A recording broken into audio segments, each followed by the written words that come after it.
महाराज जी एक सेठ जी से मिले। महाराज जी ने कहा कि सेठ जी देखो, जीवन में कुछ दान करते रहना चाहिए, कुछ भी दान करते रहना चाहिए, क्योंकि दान के बिना जीवन अधूरा होता है।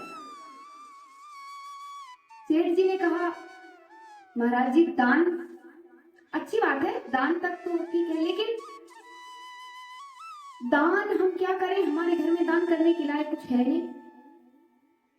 महाराज जी ने कहा सेठ जी आपके घर में कुछ ऐसी वस्तु, कोई ऐसी वस्तु जो आपके प्रयोग में ना आती हो, आपके लिए व्यर्थ हो, कम से कम वो ही दान कर दिया करो। सेठ जी ने कहा ठीक है, थोड़ा सोच ले, सोच विचार कर बता दे। सेठ जी सोचने लगे, जैसे ही विचारा था कि ये चीज हमारे काम नहीं, मत काम किया, वो चीज मत काम किया। फिर बहुत विचार करने के बाद, बहुत सोचा सेठ जी ने, सोच विचार करने के बाद फिर पता चला क्या, एक चीज है जो हमारे काम की नहीं, वो हम दान कर सकते हैं। सेठ जी ने कहा महाराज जी बुरा ना माने तो बताएं आपको। महाराज जी ने ठीक है बताओ। अच्छे बड़े सज्जन स्वभाव के थे महाराज जी। महाराज जी ने कहा हाँ बताओ। बोले हमारे घर पे ऐसी तो कोई भी वस्तु है नहीं जिसे हम दान कर सके, लेकिन हमारे घर में सब्जियों का जो छीलन होता है, छिलके, तो सब्जियों का छीलन है, छिलके, और गेहूं का जो आटा हम छानते हैं तो उसकी जो भूसी निकलती है गेहूं की, तो बोले कि वो है, आप बुरा ना माने तो वो दान कर दे। सेठ जी तो ठीक है कह दिए। महाराज जी ने कहा चलो ठीक है, कोई बात नहीं, दान तो दान होता है, कुछ भी हो। महाराज जी सब्जियों का छीलन और वो गेहूं के आटे की भूसी लेकर चले गए। महाराज जी भी सज्जन स्वभाव के थे, उन्होंने कहा चलो कोई बात नहीं, लेकर आए और अपनी गाय को खिला दिया, कुछ तो काम आया। अब तो काफी समय हो गया, सेठ जी के यहाँ जाते और दान में सब्जी का छीलन, छिलके आदि और गेहूं के आटे की भूसी लेकर चले आते। एक दिन सेठ जी के घर महाराज जी दान लेने गए थे और महाराज सेठ जी के घर पे एक बिल्ली थी और वो बिल्ली बड़ा परेशान थे। पूरे घर वालों की नाक में दम किया, क्यों, कभी महाराज दूध पी जाए रसोई में से, तो कभी चूहे पकड़ने के लिए दौड़ लगाए तो उनके घर का सामान अस्त व्यस्त कर दे, तितर बितर कर दे। अब तो सभी घर वाले परेशान और विशेषतः गृह लक्ष्मी, घर की बहू, वो बड़ी परेशान। सेठ जी के यहाँ महाराज जी दान लेने के लिए गए, द्वार पर खड़े और बिल्ली परेशान करने लगी, चूहा पकड़ने के लिए दौड़ लगा रही थी। और इतने में ही गृह लक्ष्मी को, बहू को क्रोध आया तो महाराज बहू ने पटा उठाया और बिल्ली में दे मारा। बिल्ली ऐसी वैसी बिल्ली नहीं थी महाराज, बड़ी आजकल के जमाने की स्मार्ट बिल्ली थी, दिमाग से बहुत होशियार। बिल्ली तो ऐसे लौट गई, ऐसे चिमा गई, मानो कि मर गई। अब महाराज ये दृश्य द्वार पर खड़े खड़े महाराज जी देख रहे थे। महाराज जी ने देख लिया, अरे महाराज जी को तो मौका मिल गया। महाराज जी ने कहा अरे अरे अरे अरे राम राम राम राम, घोर पाप, घोर अनर्थ कर दिया ये तुमने, इस अनर्थ का तुम्हें फल तो भोगना ही पड़ेगा। अरे सेठ जी निकल कर आए, महाराज जी क्या हो गया? बोले अरे घर की गृह लक्ष्मी के हाथों जीव हत्या, नरक जाना पड़ेगा तुम सभी को। अरे महाराज, सेठ जी तो घबरा गए। महाराज जी ने सेठ जी को और उनके घर वालों को इतना डरा दिया कि महाराज सेठ जी तो हाथ जोड़ने लगे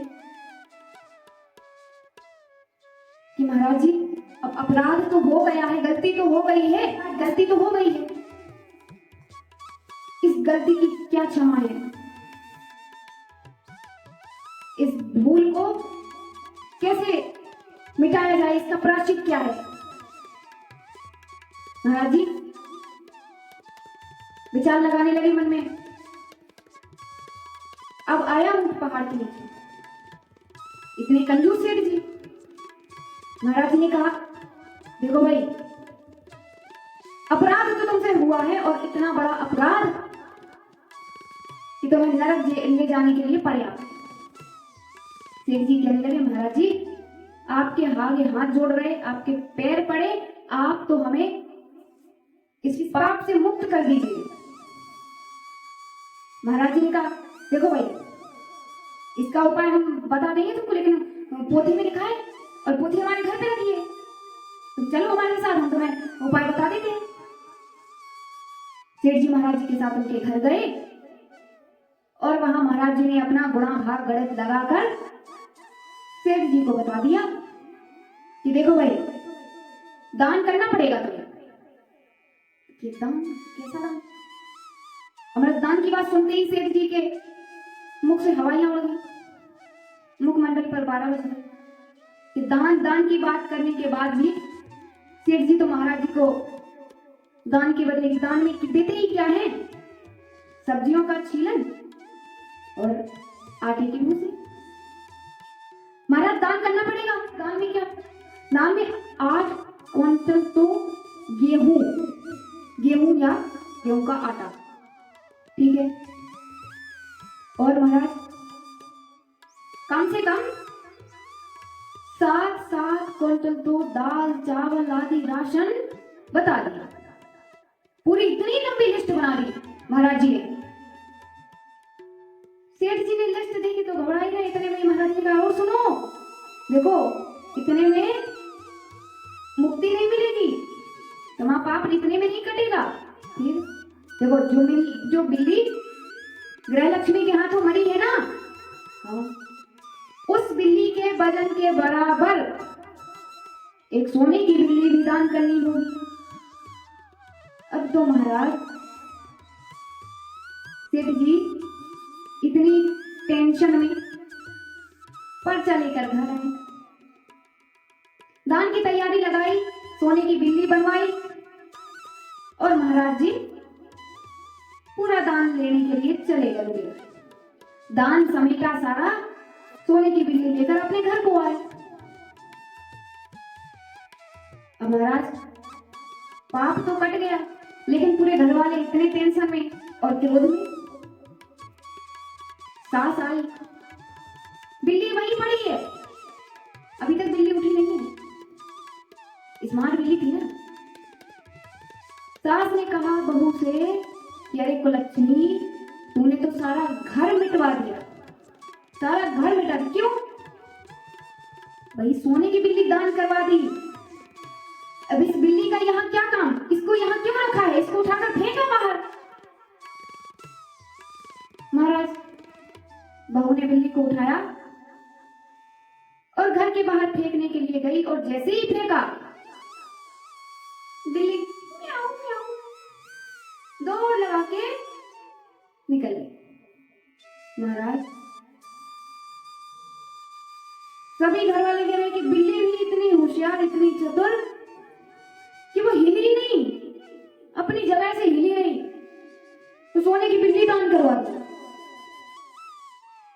देखो महाराज, समय तो बदलता है, सब्जी का छीलन देने वाला व्यक्ति भी सोने की बिल्ली दान कर सकता है। सेठ जी का समय बदला या महाराज जी का समय बदला,